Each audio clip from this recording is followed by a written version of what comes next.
আসসালামু আলাইকুম এইচএসসি পরীক্ষার্থীরা, আমি পেছনে তিনটা সেন্টেন্স লিখেছি লেস্ট দিয়ে। এখানে মূল পয়েন্টটা হচ্ছে লেস্ট দিয়ে। এটা তোমাদের কমপ্লিটিং সেন্টেন্সে অবশ্যই থাকবে এবং বিভিন্ন পরীক্ষায় এটা এসেছে।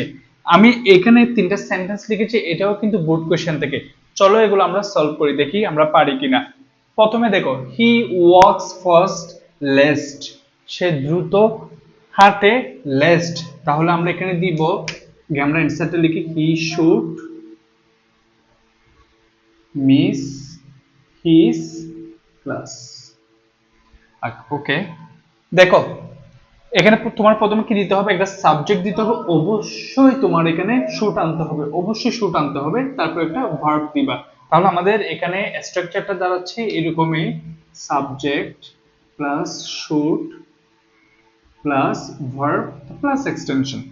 তাহলে এখানে কি দেখো, আমি একটার উপর বেশি জোর দিচ্ছি বিকজ তুমি একটা যদি বুঝে থাকো তাহলে তুমি বাকি সবগুলো করতে পারবা।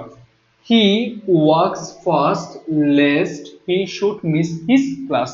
ওকে, স্টাডি সিনসিয়ারলি লেস্ট, ভালো করে আন্তরিকতার সাথে পড়তে হবে লেস্ট, নতুবা পাছে, এটাকে অনেক সময় পাছে বলে, স্টাডি সিনসিয়ারলি লেস্ট।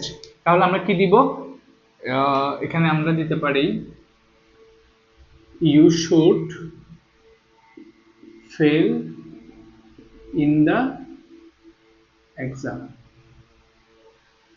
কি দাঁড়ালো এটা, study sincerely lest you should fail in the exam. Okay, এই যে রুল এটা অনুযায়ী, স্ট্রাকচার এটা অনুযায়ী, সাবজেক্ট শুড, তারপরে ফেল, এটা হচ্ছে কি ভার্ব, বাকিটা extension.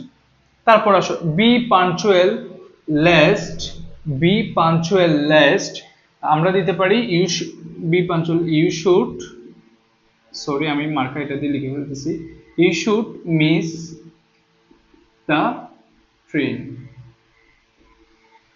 B punctual lest you should miss the train. অর্থাৎ তুমি এখানে যে কোনো একটা মানে সেন্টেন্স অনুযায়ী তুমি একটা সাবজেক্ট দিবা, তারপর অবশ্যই শুড এটা আনবা, তারপর একটা ভার্ব দিবা।